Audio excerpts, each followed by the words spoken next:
Well, good morning, everyone from Sydney, and good evening to you all in the US. Let me just share my screen with you all. Oh, sorry. Let me close that. Let me just clear this off. Okay, so we're on to the last day of these 4-day series, and we're on the home stretch basically. And this final section of my talk today will wrap up the contents in chapter 2. So again, just to remind you of what we've covered so far. Yesterday on day 3, the verses we covered are 6, 7, 8, and the beginning of verse 9. So the verses, the earlier verses, particularly the verses 6, 7, and 8, what they do is they aim to help us and give us a way to contemplate on the precious opportunity we have being a human being and having met with the Dharma as well in this lifetime. So verse 6 presents to us the 8 difficulties that all sentient beings must try to avoid if they want to give themselves the best chance to meet with the Dharma and be able to learn the Dharma. And then verse 7 further focuses on human beings and why we are special. And we need to recognize that we have superior qualities of memory, moral conduct, and determination. And when we can actually perfect these qualities of human beings, they correspond to the perfect virtues of a Buddha, which are the Buddha's perfect prajna, great wisdom, and their great vows. Then we went on to verse 8, and this verse is a wrap-up to give us encouragement. So remember, a good spiritual guide helps us with both advice and encouragement. So here, Venerable Yin-Shun is giving us encouragement, telling us to make use of this life so that we don't have any regrets when our time comes. And then we began on the first half of verse 9, which pointed out the importance of making aspirations.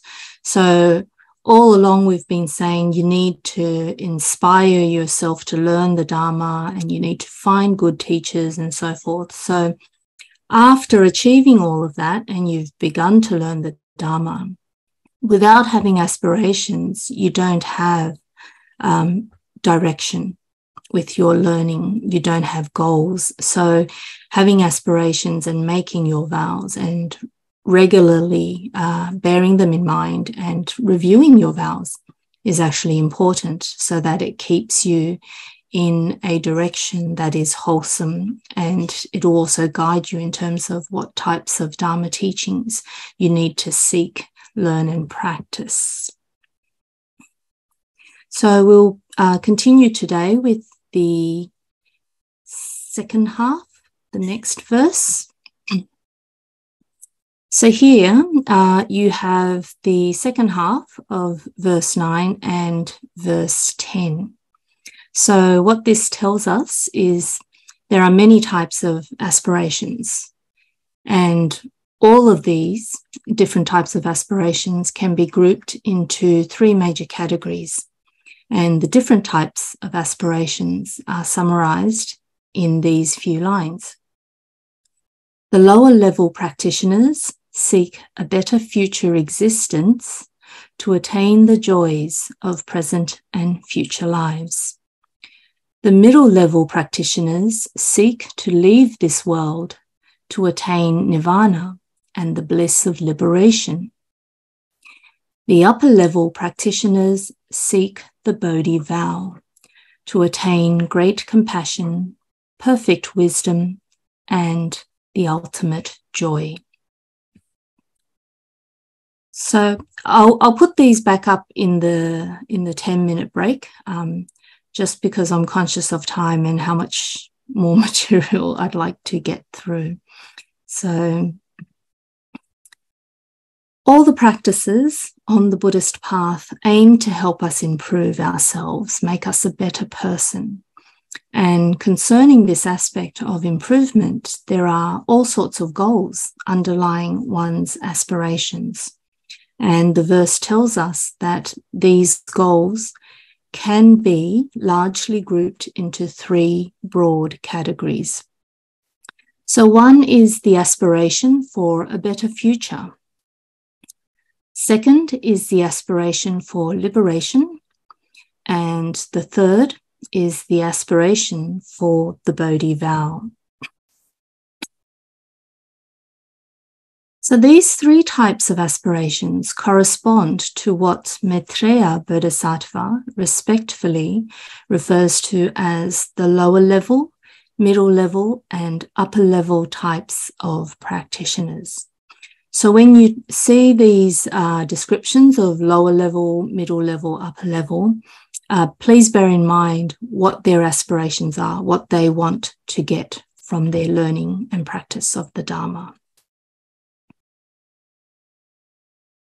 So within the Buddha Dharma, the aspirations of practitioners in the lower level group is a vow to seek a better future existence.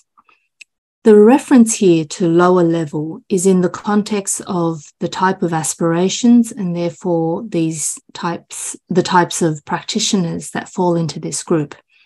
It's not descriptive of the practitioner's personal characteristic as being of a lower grade.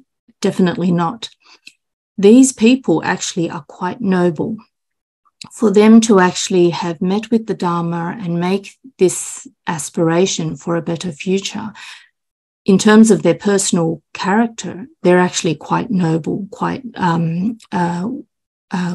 good people compared to general worldly beings. Now, what does seeking a better future existence encompass?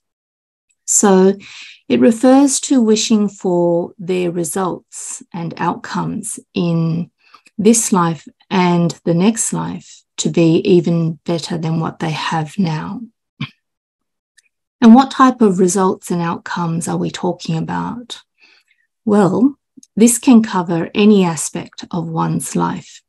So it includes their appearance, their lifespan, their reputation, their wealth, status, knowledge, their skills and abilities, their physical health, mental health, family members, their family circle, social circle, etc., etc. Anything to do with what we have as we live in this life.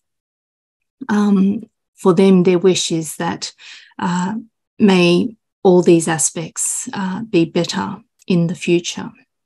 So basically, may I be more beautiful or handsome, or may I be richer, and so forth and so forth. Now, one who seeks a better future existence will want, all aspects of their existence to be much better than what they have experienced in this present life and in their past so far. And in the context of cyclic existence, given that we haven't attained liberation yet, this is a reasonable and a respectable aspiration, because they do hope to improve themselves. If they want to be better in all these aspects, they must improve themselves through the practice of morality and virtues. So from a causal effect, they'll be improving themselves.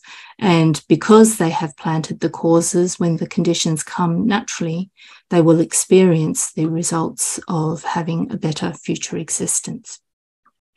So in terms of cyclic existence, this aspiration is natural and quite desirable.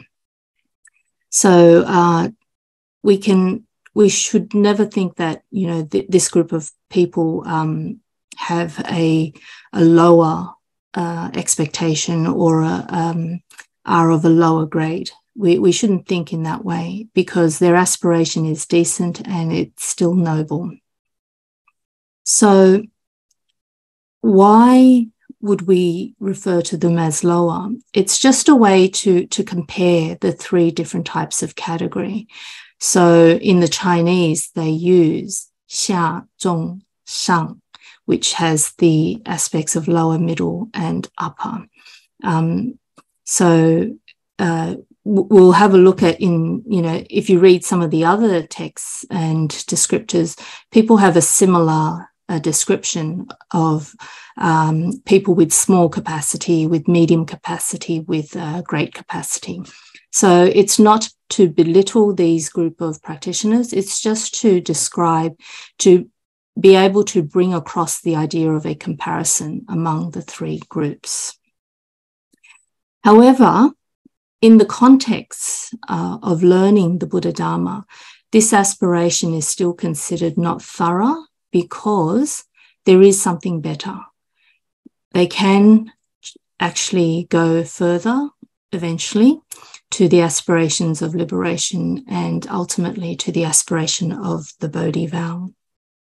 So in this sense, the lower level aspiration is regarded as a provisional practice, a bridging practice to help people who are not really there yet.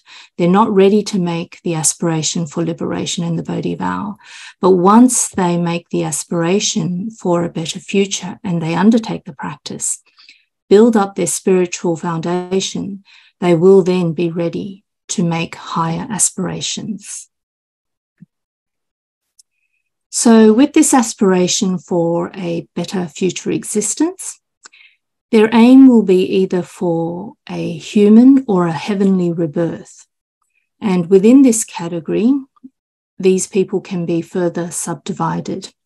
So people with this spiritual capacity, where they're inclined to the human or heavenly realms, they want to gain happiness both in the present life and even more happiness and prosperity in future lives. So remember, there's nothing wrong with this aspiration. Everyone should actually hope to have a better future, and they should find proper ways to work towards building that better future. Then that's the first group.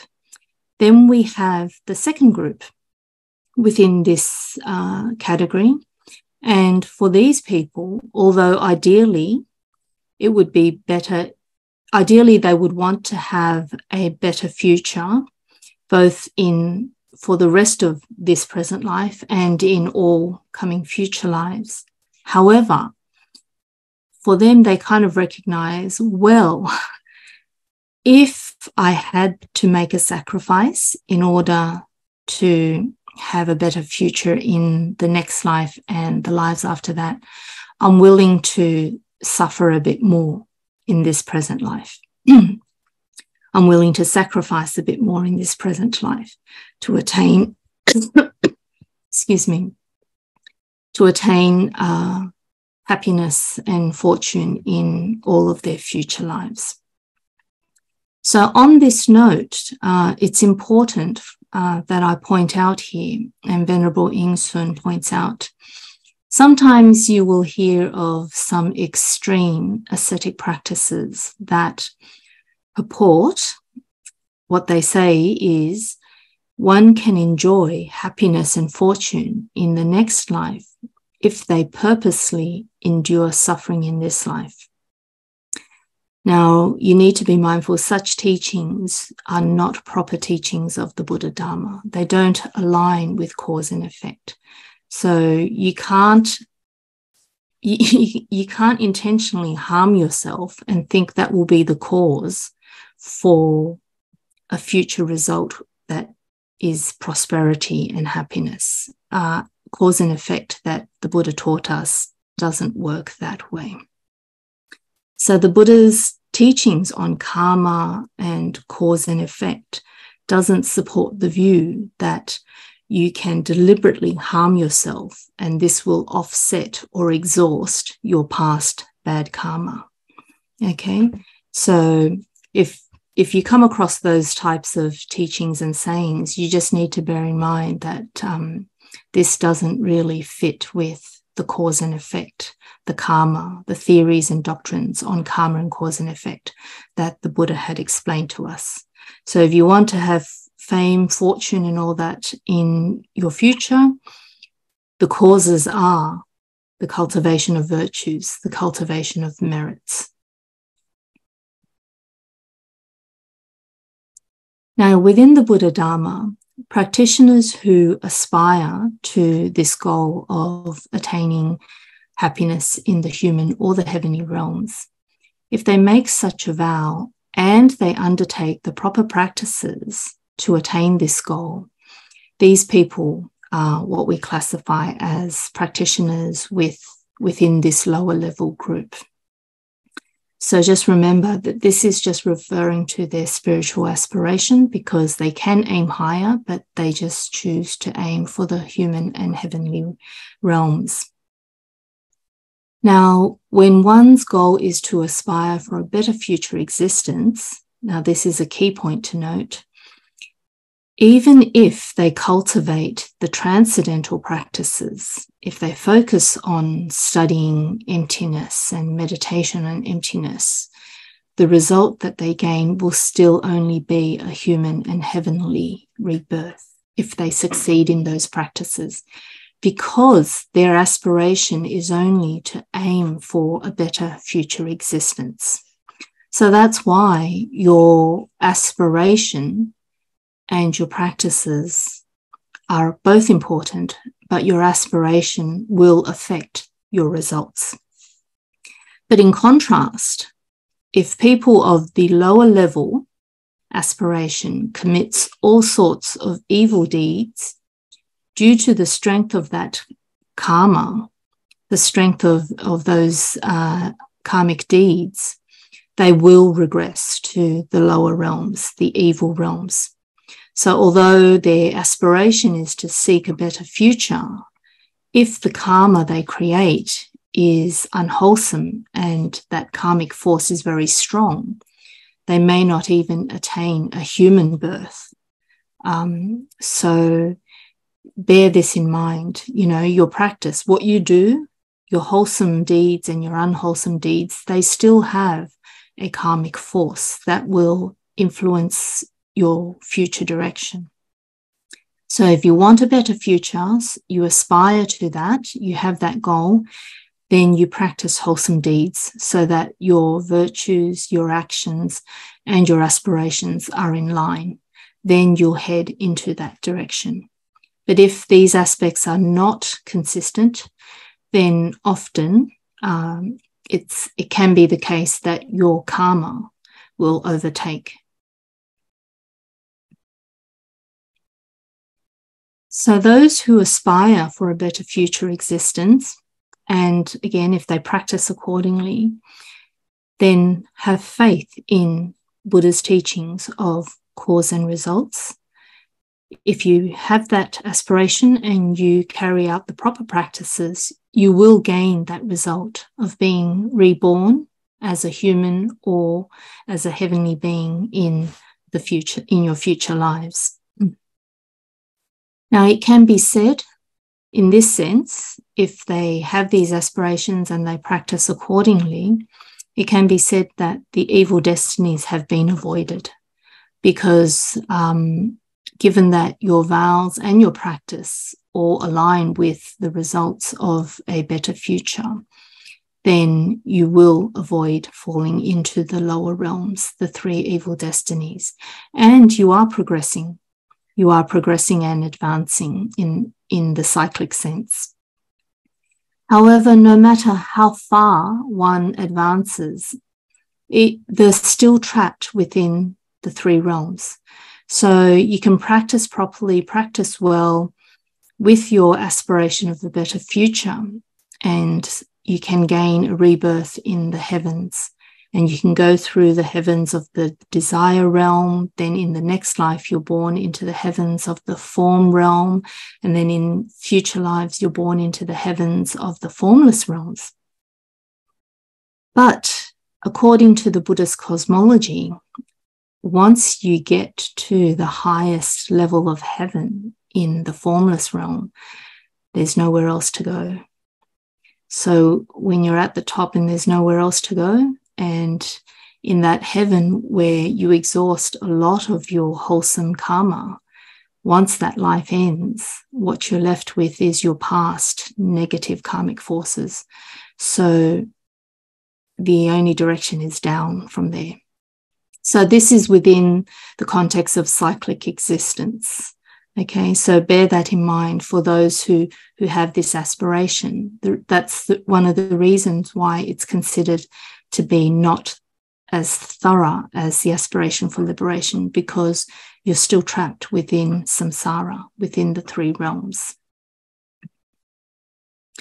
And so it is with this understanding, hopefully, that as a practitioner moves through the practice, with this understanding that I'm still stuck in samsara, hopefully one can then move to become a middle level practitioner, and they'll realize there is no safe place in these three realms, just like a house that is on fire.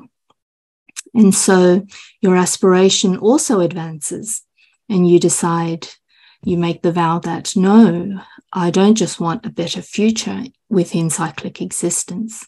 I want to end cyclic existence altogether. And this is the vow of the middle level practitioners who seek liberation or seek nirvana. And when one makes such an aspiration, and again, they undertake the transcendental Dharma practices, then when their aspirations and practices are in accord with each other, they will be able to end cyclic existence and attain their aspiration of liberation, nirvana. Now, the bliss of liberation gained here is because they've eliminated defilements.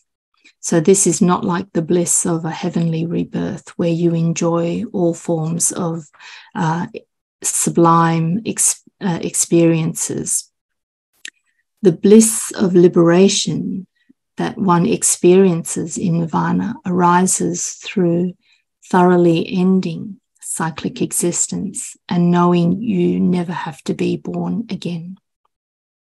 So in comparison to the lower level aspiration of just being born as a human or a heavenly being, this bliss of liberation is considered to be more thorough. Now, within this aspiration of aiming for liberation, again, there are two types, and these are referring to the Shravaka vehicle and the Pratyeka Buddha vehicle. And collectively, these are referred to as the two vehicles. So if you see references to the two vehicle practice, it's referring to the Shravaka vehicle and the Pratyeka Buddha vehicle. And their aim is to get to liberation sooner rather than later. But so just bear in mind that even though there are these two groups of Shravaka vehicle and Pratyeka Buddha vehicle, their aspiration is largely the same. It's just that the Shravaka vehicle relies on hearing the teachings from the Buddha. They rely on hearing the Dharma, whereas the Pratyeka Buddha vehicle, these practitioners are what we call, they're quite special in that they don't need to hear the teachings. Through their own practice, they will be able to attain liberation. Now, in one of Venerable Yin-Shun's previous teachings, I can't actually recall which text it comes from, but he says, even though in the life, that life in which this being attains liberation, they may not need to hear the Dharma from a teacher in person. However, they would have encountered the Dharma and studied the Dharma from Dharma teachers in some time in their past lives. And similarly, just like the lower level practitioners who can still regress if they carry out unwholesome deeds, people who aspire to liberation but do not cultivate the transcendental practices and instead engage in illegal and or immoral behaviors, then it's the same. It's the case of strong bad karmic forces overcoming the force of one's aspiration. So in these cases, they may not even attain the wholesome result of a human and heavenly birth.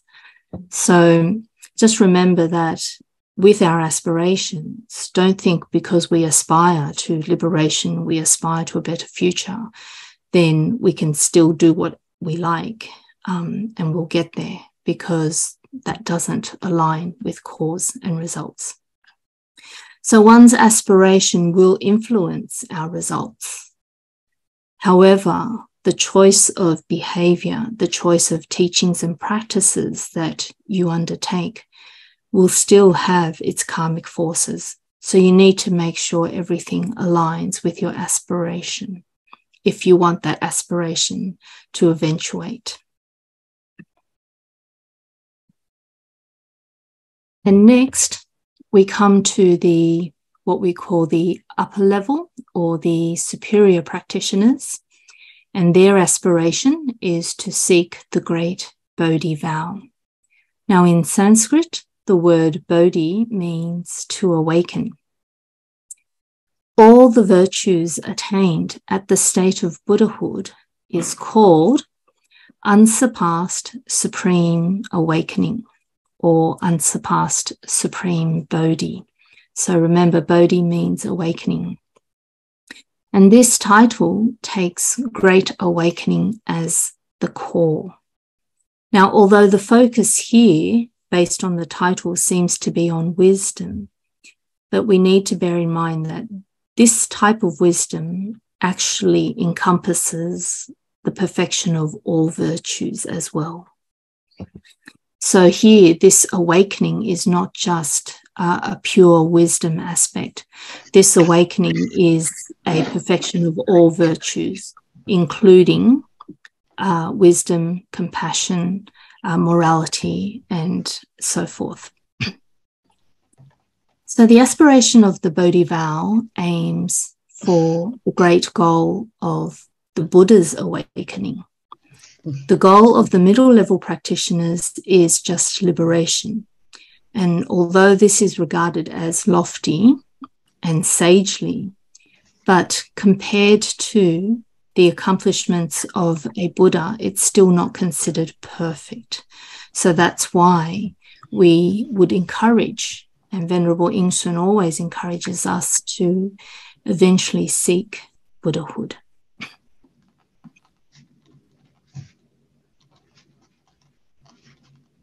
Now, the difference in the aspiration for liberation and Bodhi can be explained in the following simile. So you may or may not have heard of this simile in the past, but the simile goes like this. There is a ship out at sea and it has capsized and everyone is tossed into the water. Now, some people can use all their strength to swim to shore, and once they get to safety, they look back at the others still in the water, but they're too scared. They can't bring themselves to enter the water again to try and save the others. So for these people, there's something holding them back. And for them, their first priority is their own well-being.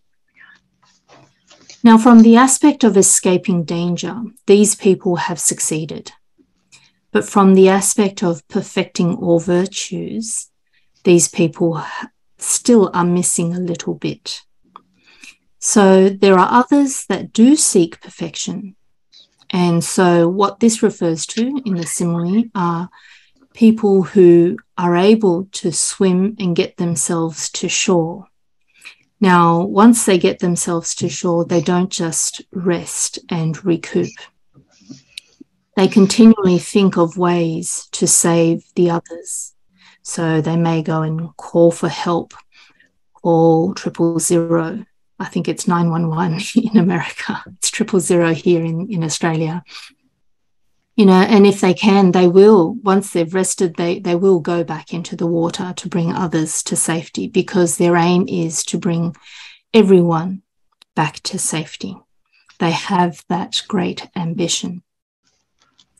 So this is a way to kind of explain the differences between aiming for liberation and aiming for the Bodhi vow.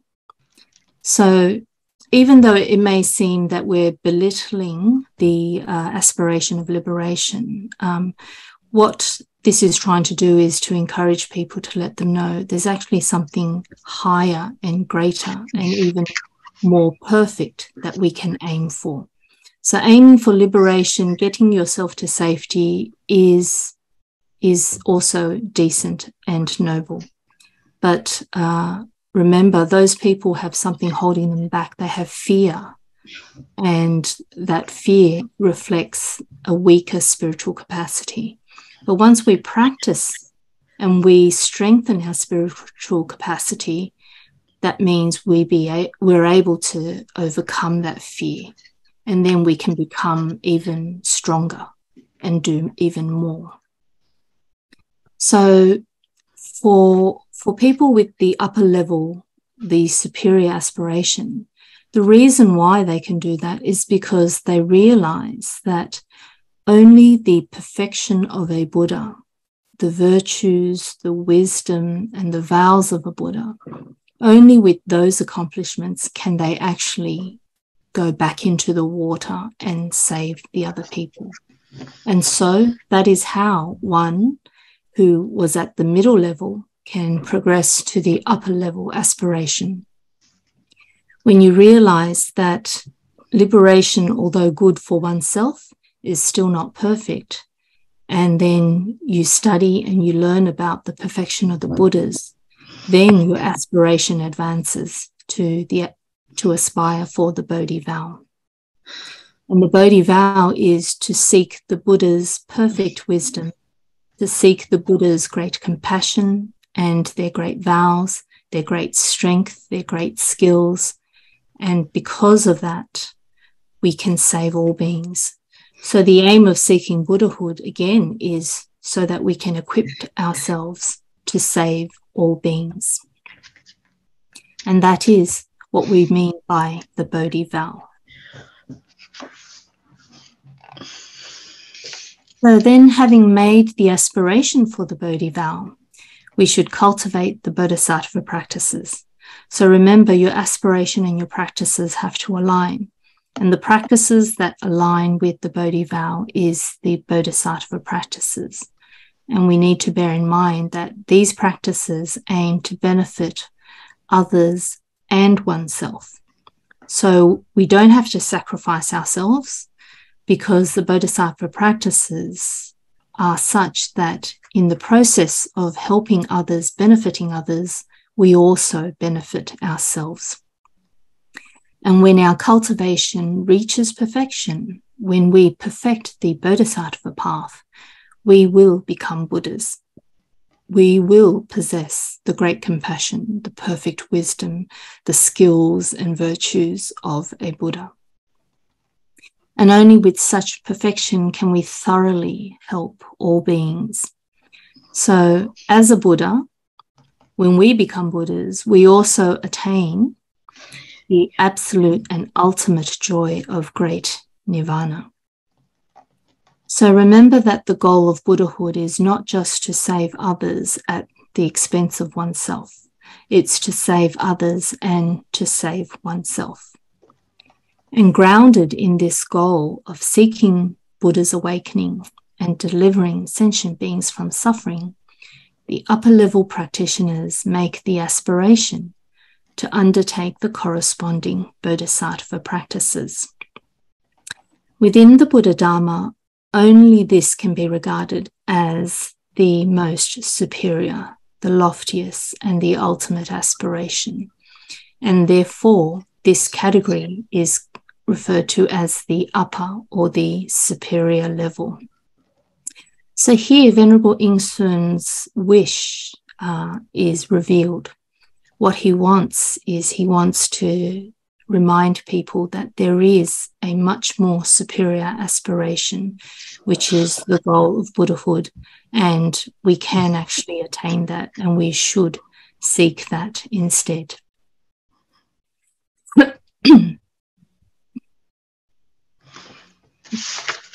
So now we come to the next verse, and this verse is highlighting the connection between the various paths that we have spoken about.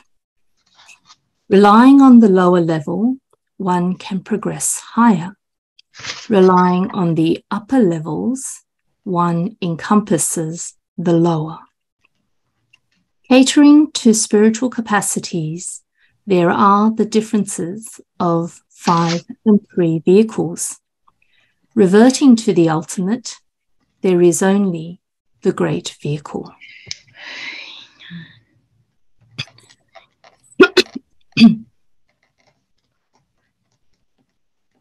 So when we're explaining the different teachings in the Buddha Dharma, we say that there are these categories of the lower, middle, and upper or superior paths.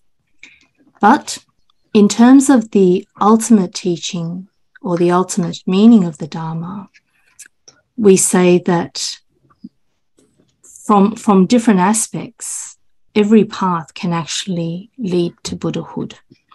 So what Venerable Yin-Shun is trying to highlight here is that these 3 categories are not independent and unrelated.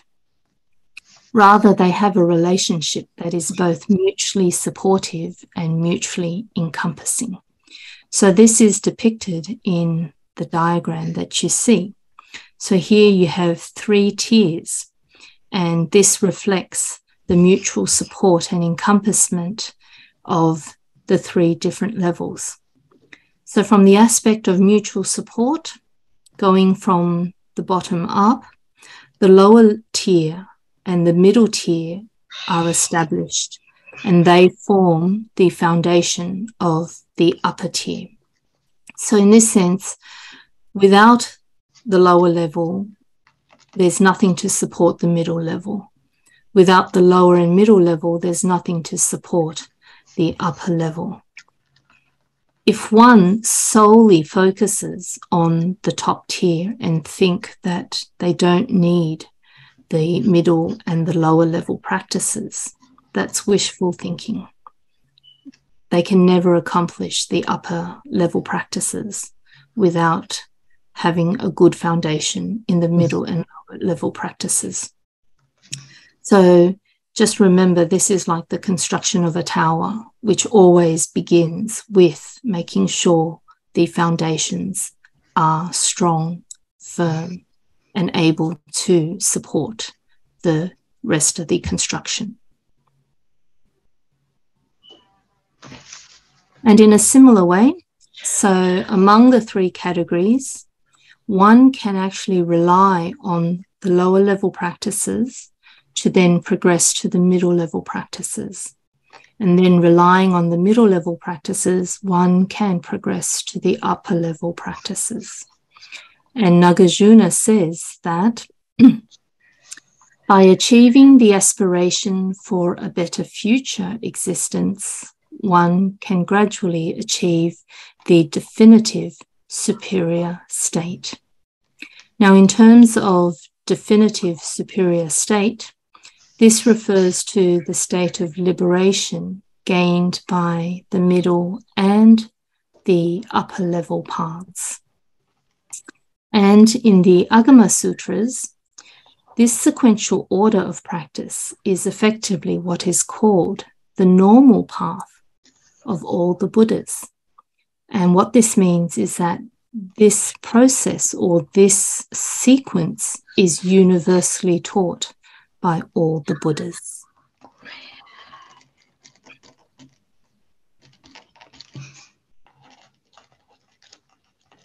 Now, Aryadeva Bodhisattva says, first, one should tame and end that which is not fortuitous. Then one breaks through attachment to I. Lastly, one ends all views. Understanding this is to possess skillfulness.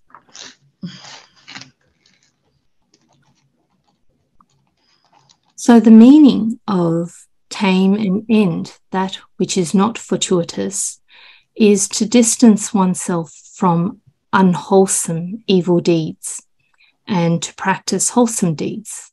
So this is essentially what the lower level practices consist of.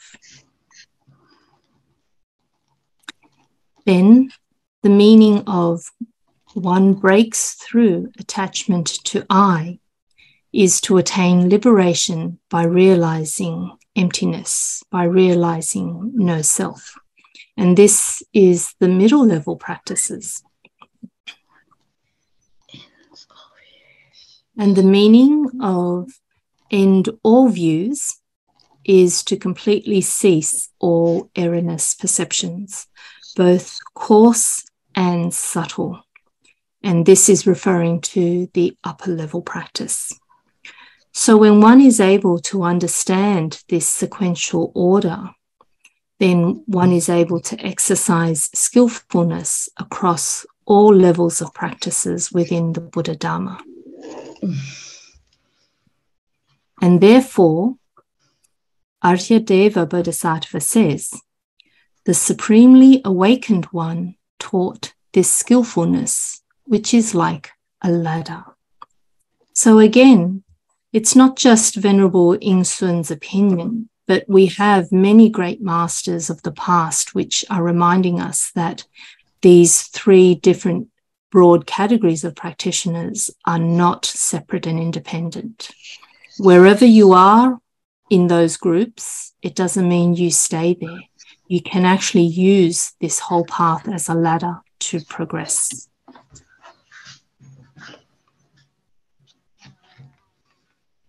Next, we look at it from the aspect of mutual encompassment. Now, if we take the example of the tower that we saw previously, where there is a middle level, then there must exist a bottom level. And similarly, where there is a top level, then there must exist a middle and bottom level. So this is just like what is said in the Lotus Sutra when it compares the two vehicle and the great vehicle, or the Mahayana, as being a distance of 300 yojanas and 500 yojanas, respectively. So as you can see, when you're traveling a distance, the 500 yojana mark here is referring to the Mahayana. And the 300 yojanas is somewhere around the midpoint of that journey. And for those who are not so sure of what yojana means, this is just an ancient, this is an Indian word, a Sanskrit word, and it's a unit of measure for distance back in ancient India. Now, how they measured it is supposedly based on one single harnessing of the animal and the distance the animal travels without having to unyoke and change the animal. So as you can imagine, given the type of animal you're using, the distance can vary. So sometimes you'll see this is referred to as 2.5 miles, 4 miles, 5 miles, or even 9 miles. So what you just need to know now is yojana is just a distance of measure. So for ease of understanding, you might like to think of it, say, as 1 mile. I think that's the easiest. So getting to Buddhahood, the Mahayana path is 500 miles, and the Shravaka path, or the two-vehicle path, is at the 300-mile mark. But you need to travel on that one route.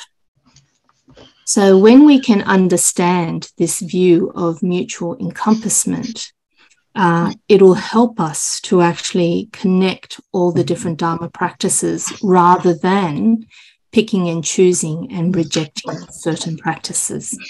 So it's important because once we can see how practices link together and connect together, we can appreciate the different practices and avoid unintentionally defaming the Dharma.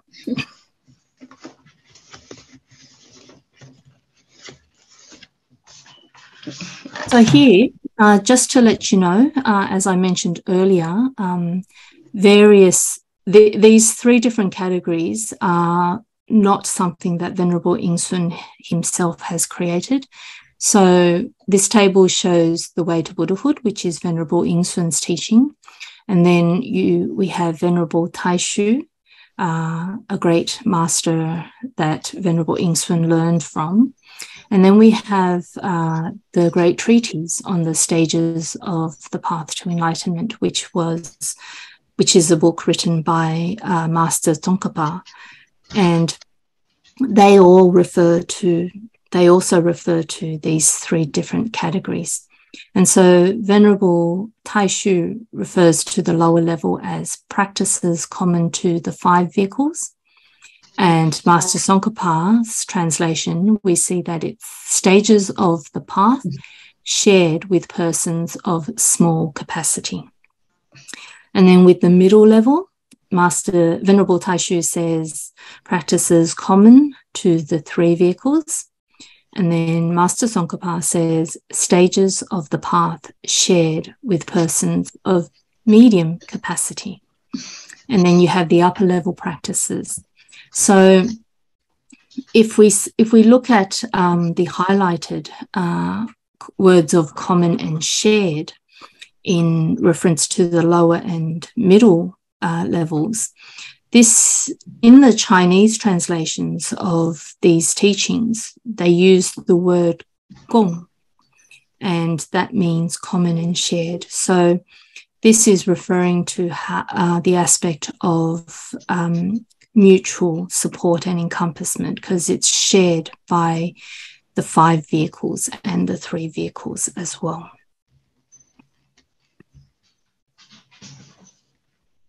Now, based on this understanding and reasoning about mutual encompassment and mutual support, we need to understand that from the aspect of catering to all different beings, these differences are needed. The Buddha Dharma uses a skillful method to present all these different types of practices and paths because it needs to cater to different spiritual aspirations. And this is captured in the different paths of the 5 vehicle. So the 5 vehicles include both the worldly and the transcendental path. And the worldly path refers to the human and the heavenly vehicles. And these 2 vehicles cater to the lower level practitioners who seek a better future existence. And then you have the transcendental path. And this refers to the Shravaka vehicle, the Pratyeka Buddha vehicle, and the Bodhisattva vehicle, which is also referred to as the 3 vehicles collectively. So the Buddha taught about the differences in these 3 vehicles to cater to both the middle and the upper level practitioners. So although these 3 vehicles seek liberation, how they go about it varies. So their practices vary. Now, given the differences in these spiritual capacities, naturally the practices taken will also be different. So there is no one size fits all in Buddhism. Rather, we acknowledge that there are differences. People will be at different stages on the path, and so they need different practices and teachings. But the important thing to remember here is that all these paths can be used to help one progress. And when we understand this, we will not hold biases towards any practice and degrade them because we think we don't need them and so forth. So this is a good place to take a break. I know I've gone a bit over time for the break time, but we'll take a quick break here, a 10-minute break, and we'll come back to finish the material and then look at the whole structure of chapter 2 and how we can actually learn from understanding the structure of a piece of writing as well. Okay, so I'll see you all in 10 minutes' time. Let's begin.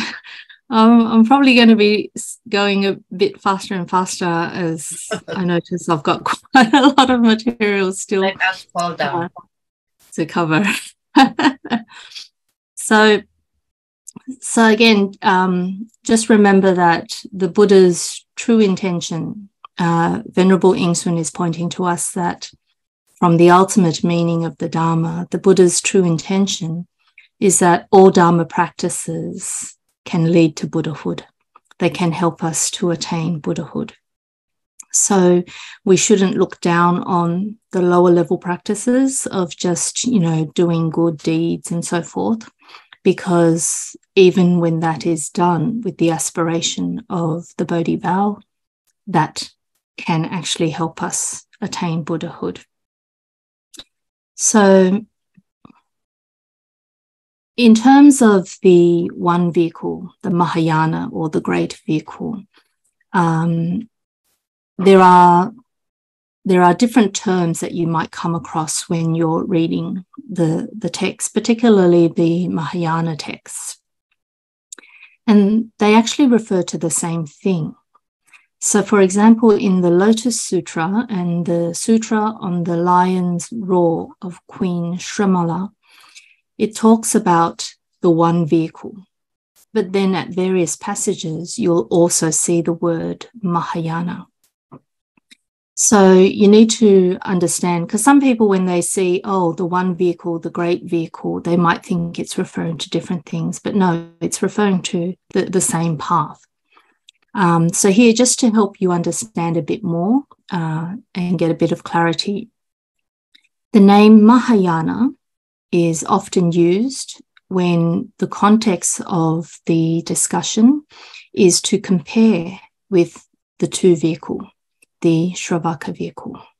Now, in our translation, we refer to the two vehicle or the Shravakayana vehicle rather than using the literal word, which is the Hinayana, because the word Hinayana actually has a denigrating tone to it. It has a negative connotation. And again, this was back in the historical time. There's a historical reason for this, is because when the different Buddhist schools started to split and Mahayana flourished, there was some conflict between some of the schools. And so the Mahayana schools called themselves the great vehicle, and they called the Shravaka vehicle, they called them the Hinayana, which means the small or the lesser vehicle. And that was with a bit of a negative connotation. So we don't use the word Hinayana, even if the Chinese translation uses that word. In our translations, we prefer to use the more respectable term of Shravakayana. So just thought I'd let you know, because I only realized when I spoke to a friend who's been a Buddhist for a long time, she never knew this. So she kept using the word Hinayana in her translation until someone who was quite cranky ended up telling her off, and she didn't know what she did wrong. So the Mahayana is used when it's trying to compare itself with the two vehicle, the Shravakayana vehicle. So the names are often used, these types of differences in the names are often used to explain how all practices. So when you see the Mahayana, you'll see it in the context where it's always saying Mahayana, and then it'll talk about the Shravakayana. But then at times you'll see the one vehicle or the great vehicle. And in this context, you tend to find this term used when it's explaining how all practices ultimately lead to Buddhahood. So here, the word one vehicle is trying to bring across the idea of encompassment. It actually encompasses all the other practices. So there's no need for a comparison, and that's why you'll tend to see the word one vehicle in these types of discussions. And in the same vein, when the context is focusing on the causal stage, the term bodhisattva vehicle or bodhisattva path is used. And when the focus is on the resultant stage, the term Buddha vehicle or Buddha path is used. So what this shows is that the different names are coined simply to suit the context or to present a certain emphasis. But when we consider the whole process of learning and practicing the Buddha path, we should be able to connect the earlier and later stages skillfully and realize that there is no fixed or true differentiation between lower, middle, and upper. So although the different paths are categorized as lower, middle, and upper for the sake of communication, the next verse tells us a very important message. Do not remain at the middle or lower levels, yet do not abandon the middle and lower levels. Perfectly embrace all and head towards the Buddha vehicle. Do not be overambitious and end up defaming the righteous Dharma. So what has been explained so far is the sequential path that the Buddha Dharma teaches from beginning to end. And therefore, when learning and practicing the Dharma and practicing the Buddha's path, one should not remain at the earlier stages, the lower or the middle levels. Now, according to the Avatamsaka Sutra, the Buddha's ultimate purpose for coming to our world and revealing the Dharma, teaching the Dharma, his ultimate purpose is actually to point out the path to Buddhahood. So if one remains at the earlier stages, one can only accomplish the human and heavenly paths or the Shravakayana path, but one will not actually fulfill the Buddha's ultimate aspiration for his coming here and teaching us the Dharma. And that is, he wishes for all of us to walk on the path to Buddhahood. So what this means is like, the outcome is a bit like if you in New Jersey decided, I'm going to drive to Yosemite National Park. But when you get to Salt Lake City, you're so captivated by the views of the Great Salt Lakes, you end up staying there and you decide, I'm not going to go any further. So by giving up on the idea of visiting Yosemite, what you miss out on are the springs, the waterfalls, the huge ancient trees that can only be found at Yosemite National Park. So that's why on this journey to Buddhahood, we can enjoy the journey as we go, but do not forget our ultimate and final destination. So when one aspires to the Bodhi vow, one takes accomplishing Buddhahood as the goal, in which case we must not abandon the earlier practices. We cannot abandon the practices of the lower and middle level. And the reason for this is that all practices can be practices of the Bodhisattva. All these different practices can lead to Buddhahood. It depends on your aspiration. Remember, if you have a certain aspiration and you follow those practices, then they can take you there. And for the Bodhisattva practices, all practices, if undertaken with the Bodhi vow, they can be your causes for the ultimate attainment of Buddhahood. However, there are some people who aim for the upper level and then assume that's all they need, and they think they can do without the lower level practices, the middle level practices. And what these people do not understand is that if they abandon the first 300 yojanas on this journey, they really can't get to the final destination of 500. So therefore, as a sincere practitioner who wants to progress through the Bodhisattva path, we need to skillfully and perfectly connect and embrace all practices. So this means it's perfectly fine that we go and we learn about the middle level practices and the lower level practices. And we also then have to learn how we can merge them in with our final goal of Buddhahood. So in this respect, one needs to guard against being overambitious or getting caught up in superfluous talks and mysticism, which can happen as you practice.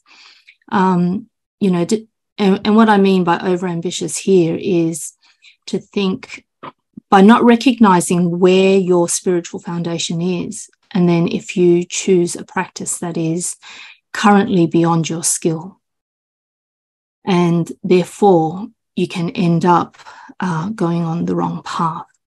So this goes back to being honest and reflecting on your own spiritual capacity and engaging in practices that you can understand and undertake at your present time.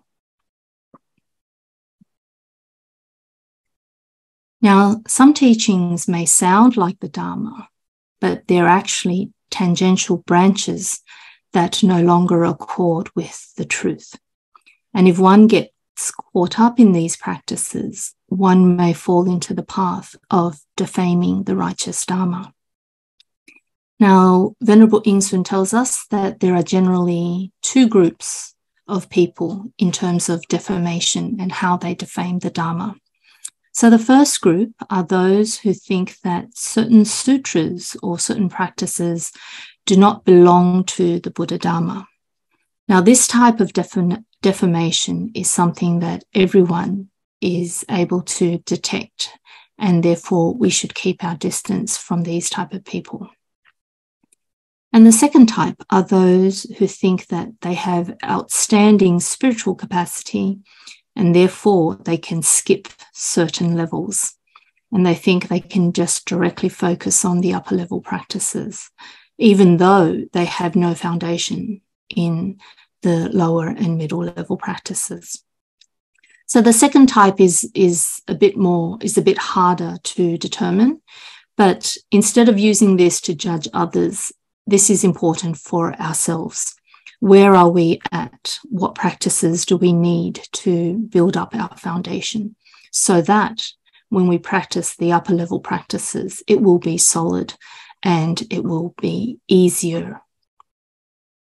So an example of this is a student I once knew when I was studying, and that particular student is very smart, very good at studying, extremely good at studying, academically very well achieved with, multiple degrees and master's degrees and PhD degrees under their belt. But in terms of practice, you don't see it.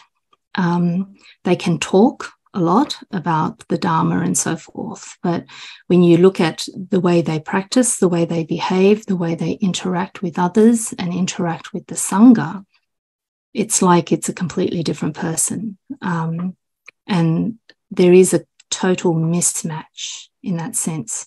So this is a very obvious case of someone who thinks that they have outstanding spiritual capacity because they can recite sutras and memorize them easily. But when it comes to, have they merged it into their practice? Have they merged it into their own being and behavior? The obvious answer is no, because where they go, they always end up making people unhappy. Nobody wants that person in their group. Nobody wants to work with that person, and so forth. So if something like that happens, then we need to reflect on ourselves. Have we overestimated our abilities? We need to be honest and look at the Dharma mirror carefully. So some other examples of people in this group who tend to unintentionally defame the Dharma is that some people in the extreme, because, remember going through Venerable Tangsa's talk, teachings on cause and effect, karma, and all these worldly aspects are considered provisional in the Madhyamaka teachings. And some of these people think, well, I'm in the upper level, I'm superior. I don't need these provisional teachings. So they just seem to think, oh, only the lower people need these teachings. I don't, I'm smart. So this is actually one way that we can unintentionally defame the Dharma, by just belittling the other practices and not thinking highly of all the practices, not respecting all of the different practices. So in this respect, there are some people who then think that all they need is one particular Mahayana sutra or mantra, or they only need to focus on chanting one Buddha's name. And then what they do is they completely disregard everything else. They don't think all the other sutras are important. They don't think all the other Buddhas and Bodhisattvas are important or as important. So what they've actually done is, among the Buddhas, they've created a hierarchy of which Buddha is the best. So that obviously goes against the Dharma teachings, where we're taught that all Buddhas are equal.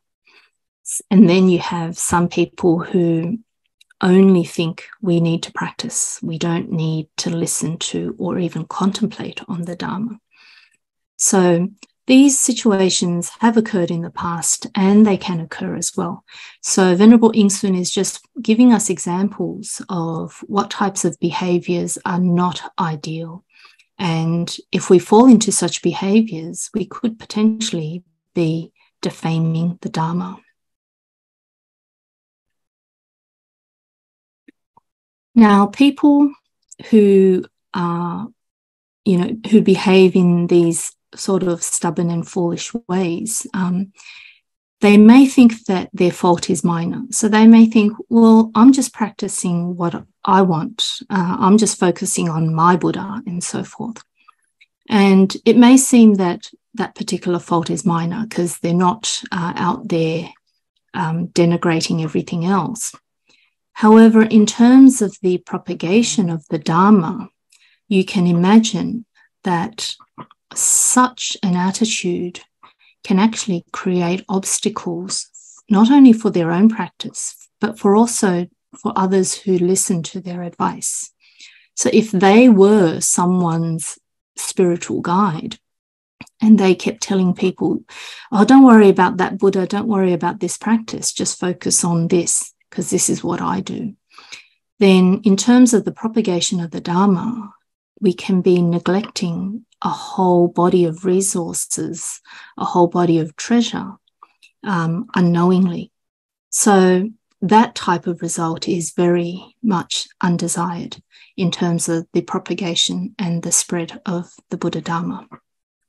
So for these type of practitioners, they end up defaming the Buddha Dharma because in their learning and practice, they've actually failed to understand the principle and purpose of the Buddha Dharma.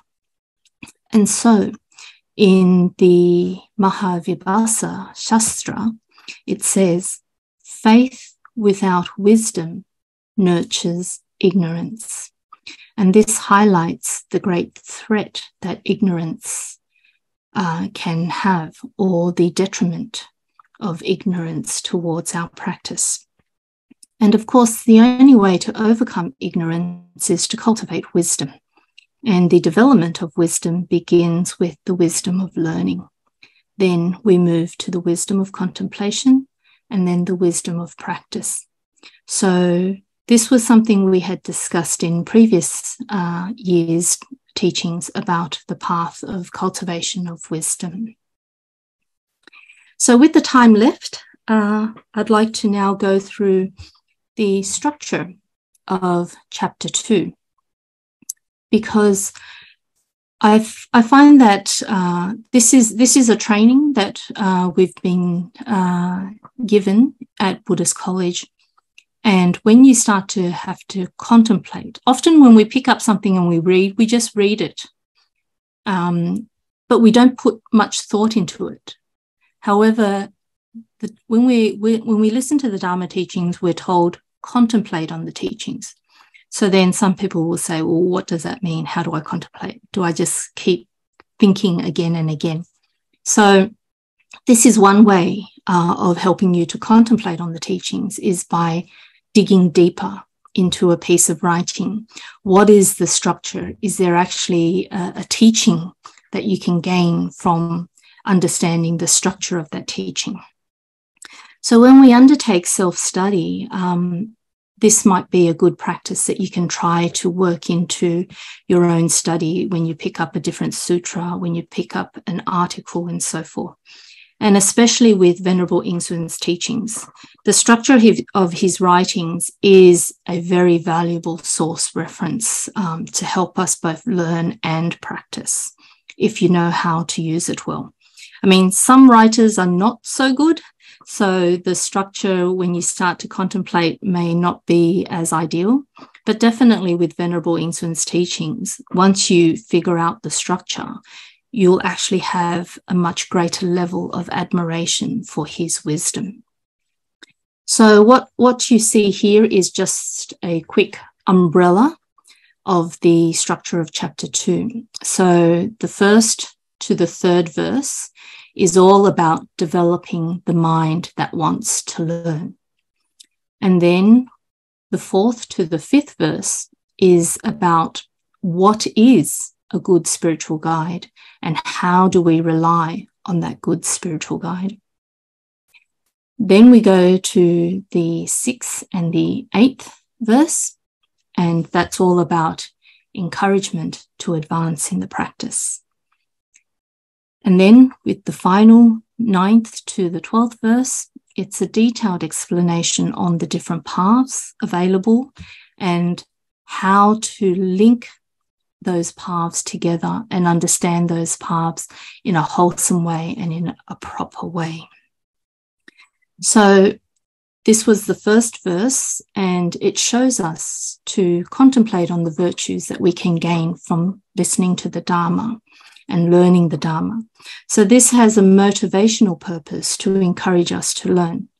And when you think about trying to sell something, if you were trying to market a service or a product, you need to tell people about what's so good about it. Why should people buy this product? You know, you need to catch their attention. So in the same vein, when we want to tell people why they need to learn the Dharma, we need to market to them in the sense, what are the benefits? What do you get from this?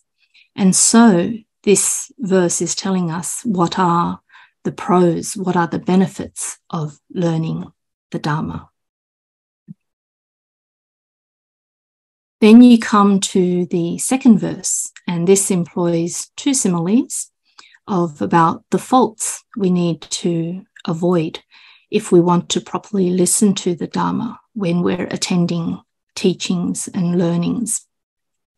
So once we have developed our interest and we begin to engage in learning, we are given good advice here as to what is the proper and improper way of listening to the Dharma. And when we reflect on ourselves, I'm sure we have made many of these mistakes in our past and are likely to do so in the future as well. After all, we're still human.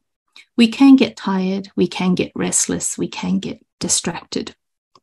But the important thing here to remember is that as long as we are aware that we have these faults and that these faults can pop up, but if we persist in our learning, then we can find ways to address these faults and overcome these faults.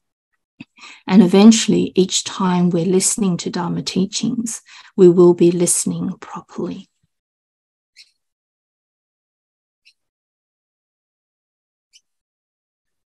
The third verse highlights there are 4 views that we need to hold and to use the Dharma like a mirror. So what this is trying to point out is the attitude we should have if we want to diligently learn the Dharma. So learning the Dharma for both monastics and householders, we have to understand that there will be ups and downs. You know, it'd be great if our path was always smooth, but we need to recognize that life is not perfect and there will be times where our path is not so smooth. So if we can constantly reflect on the notion that being in cyclic existence is a severe illness, especially when life is good. We tend to forget this when life is good and everything is going well. If we can remember that cyclic existence is a severe illness, this helps us to remain grounded and not forget about practicing the Dharma.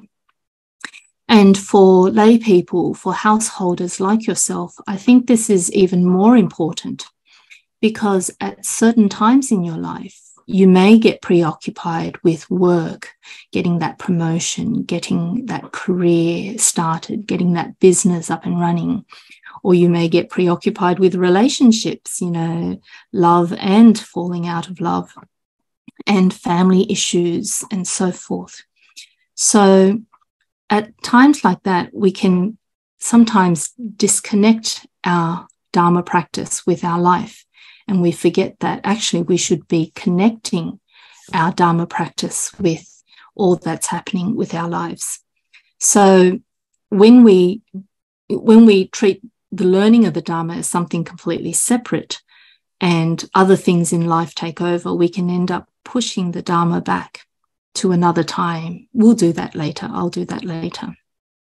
So if we can learn to merge the Dharma into our daily lives, then no matter what situation we face, whether it's with work, with relationships, with families, etc., then the Dharma can become part of us. And therefore, remember to always use the Dharma like a mirror, particularly in times of stress. You can use the Dharma like a mirror to view what type of negative emotions are you allowing to come up, and have you successfully employed remedies for those to both help you calm down and to help you deal with the situation in a more rational and better way. So we can reflect on our virtues as well, not just our negativities, but reflect on our virtues and use the Dharma mirror just as you would look at yourself in the mirror each day. So remember, the first 3 verses is to help us develop the longing, the wanting, the interest to learn the Dharma. And this is one of the first things. If you take delight in the Dharma, then you will want to engage.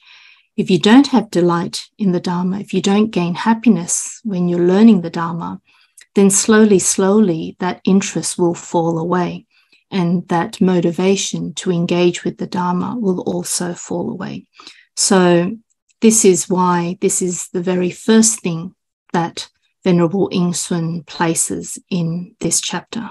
How can we remind ourselves? How can we constantly keep up that interest in learning the Dharma? And we do so by reflecting on the similes, on the doctor simile, and using the Dharma like a mirror. And then with verse 4, okay, the focus here is, the previous focus was on motivation, getting us interested to learn.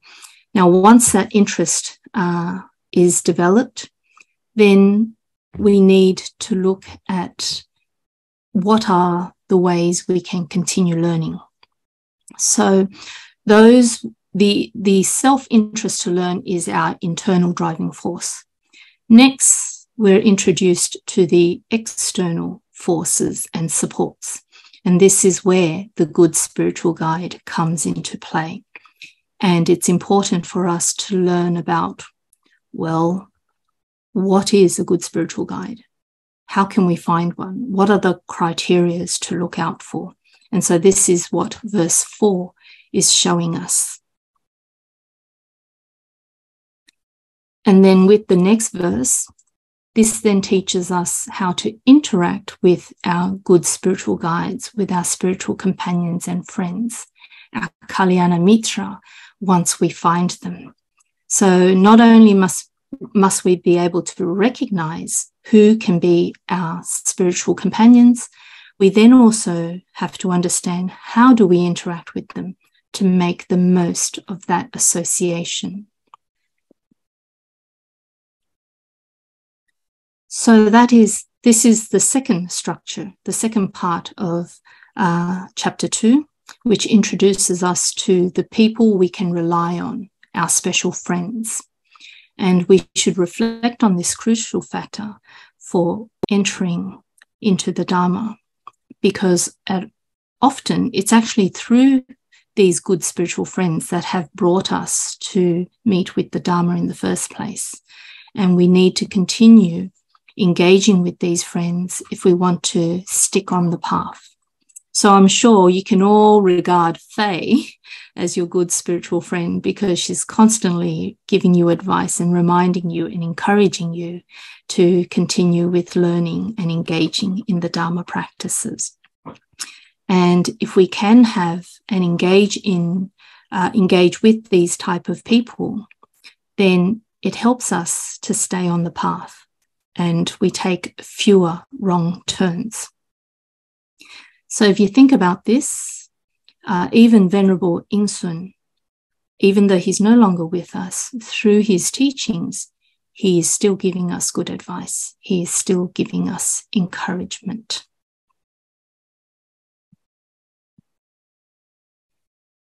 Then we come to verse 6, and this teaches us how hard it is to meet with the Dharma. And it highlights there are 8 difficulties that all sentient beings must avoid while we're still within cyclic existence. The 7th verse teaches us how to contemplate on our human existence and to realize how precious we are. You know, there's great value in being human. We can be very powerful if we want to be. And then the 8th verse encourages us to not waste our precious opportunity. In this life as a human, we're fortunate enough to actually meet with the Buddha Dharma, to have good teachers and to be able to access Dharma material. So when you think about the facts that are found in verse 6, 7, and 8, these verses can actually be applied in contemplation practice. So they can both help us remain motivated as well. So the motivation not only comes in the first part of chapter 2, we can apply these as further motivation and encouragement for us to stay on this path. And so this third section is what we call encouragement to advance in the practice. The first part is encouragement and motivation to begin the practice. But once we begin the practice, we also need to be able to go the distance. So in parts 1 and 2, we have seen or we're shown about the opportunity to learn the Dharma. And then in this third part, we take a step back and we again reflect on actually how lucky we are. You know, we shouldn't take this meeting with the Dharma for granted.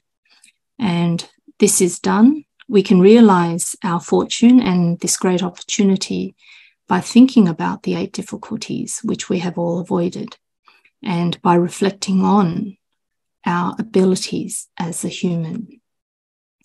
So this whole part 3 gives us further encouragement to learn and to advance on the Buddha path, especially at times when we're a bit lazy or when we're a bit preoccupied with other things. When we start reflecting on these points, I'd like to hope, I think that for me it does anyway, it reignites diligence. It re-energizes me to get back on track if I'm a bit lazy.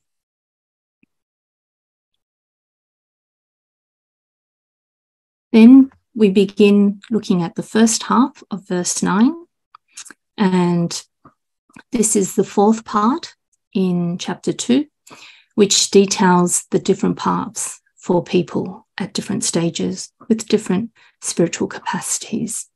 And this is how our aspiration affects the path we choose. So we will see that, well, you know, certain people seem to be very comfortable with just aiming for a better future existence. So all they're after is, I want my future life to be better. We need to then reflect on that and understand, well, maybe they're still very early on in their path of practice. So how else can we help them to progress? And the second half of verse 9 and verse 10, which we covered today, this then presents to us the 3 groups, the lower, middle, and upper level aspirations and practitioners within these groups. So this reflects the type of practices that are all encompassed within the 5 vehicles.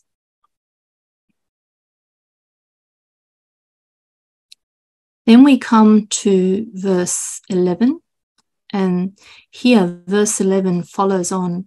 So once we talk about, oh, there are these 3 groups, Venerable Yin-Shun takes pain to point out to us, do not think of them as separate, unrelated things, unrelated groups.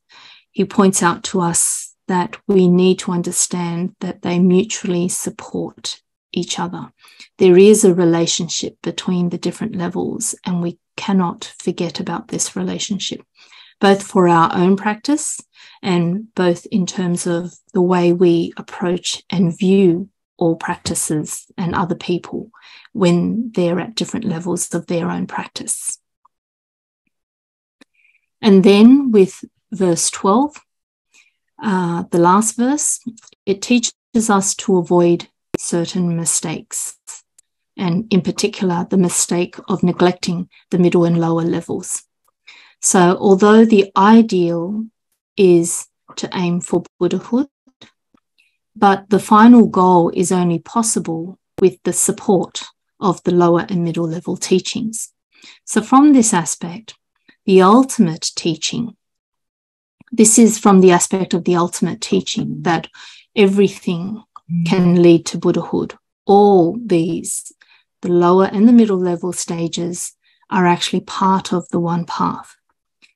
And this is very important because perhaps in your engagement with the Dharma, you may not have met with this, but for me, I've met with monks and nuns of different Buddhist denominations.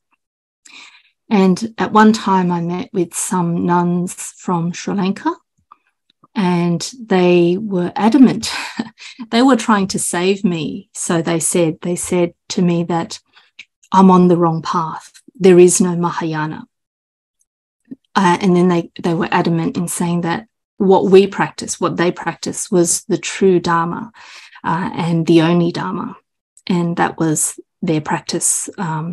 So it's important for us not to fall into that trap of neglecting all the practices. And this is why we have this final verse where Venerable Yin-Shun reminds us to do not stay at the middle and lower levels, but do not abandon them as well. And certainly do not defame the righteous Dharma. So with this final part in chapter 2, it actually explains to us why there is a need for all these different paths in the Buddha Dharma, because there are different spiritual foundations. We see people have different goals, and when it comes to practicing the Dharma, this also applies as well. So these different paths cater to different people. But even though they are grouped into different levels, we need to understand that we can progress. So the mind that seeks improvement and a better life, that aspiration can progress as they progress in their practice. And it's important to recognize this for both our own practice and for when we become someone else's spiritual guide, not to push them and say, forget about your practice, just go for the Mahayana. We need to learn to recognize, where are they at? What practices can help them? What practices should I suggest to them so that they can practice and experience the wonder and the beauty of the Dharma, and then make even higher aspirations. So it's important to recognize that all the practices in the Buddha Dharma have mutual support and mutual encompassment. And if we don't understand this ourselves, we won't be able to explain this to others. So we need to remember, so this is why Venerable Yin-Shun is telling us this. And if we can't see it at this present time, then we need to think about, well, how can I make it clear for myself? And this might be a direction of study and investigation for you if you really can't see how it's mutually encompassing and mutually supporting. So that's why if we go and look at the whole structure of level of chapter 2, okay, we can think about it, we can look at this from a practice perspective as well, not just from a theoretical perspective of understanding all the terms and all that you've read in chapter 2. But if you think of these 4 major sections in terms of practicing, the first section is reminding us to develop interest. If you lose interest, if you lose your way somehow, how can you develop your interest again? And you can do so by thinking about what's so good about the Dharma. And then you can also help yourself and others by looking for a spiritual guide and becoming a spiritual guide to others as well. So if you start looking at the structure of chapter 2, not only is it a theoretical piece of information, it's also a practical guide for us in our practice as well. So I know I've gone a bit over time, but I hope that as you read other teachings, you can also start to look out for the structure and see if the structure of the writing also provides further information for practice. So I'd like to end off with hoping that the material that you've seen in this year's practice can help you to rekindle your motivation if it's a bit lacking, or to help you become even more motivated in learning the Dharma and building up your foundation on this journey for your spiritual path. So thank you for your time and attention over these last 4 days. Thank you, Yan-Rong. Thank you. Very Thank you.